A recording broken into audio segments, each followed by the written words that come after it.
தஞ்சை கோட்ட அளவிலான விவசாயிகள் குறைதீர்க்கும் கூட்டம் வருவாய் கோட்டாட்சியர் இலக்கியா தலைமையில் நடைபெற்றது.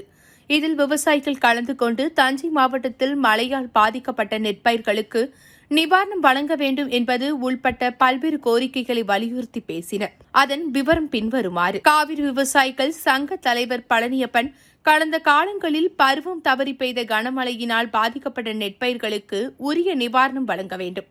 அதேபோல் மரவள்ளி கிழங்கிற்கு இழப்பீடு வழங்க வேண்டும். போதலூர் ரெங்கராஜன் திருக்காட்டுப்பள்ளி தலைப்பில் பிரியும் புதுவாய்க்கால் புது சத்திரத்திலிருந்து உற்பத்தியாகி விசனம்பேட்டை, விட்டலபுரம், மகாராஜபுரம், வடுக்குடி வழியாக கொள்ளிடத்தில் கலக்கின்றது.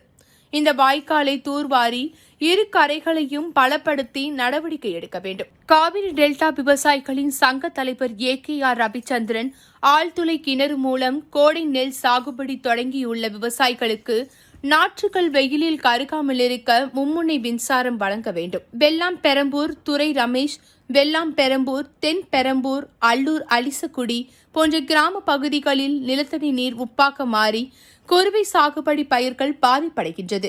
எனவே கிராமங்கள் தோறும் மண் பரிசோதனை மற்றும் நீர் பரிசோதனை மேற்கொள்ள வேண்டும். தோளகிரிப்பட்டி, கோவிந்தராஜ் மரவள்ளி கிழங்கு பயிர்களுக்கு உரிய விலை கிடைக்கவில்லை.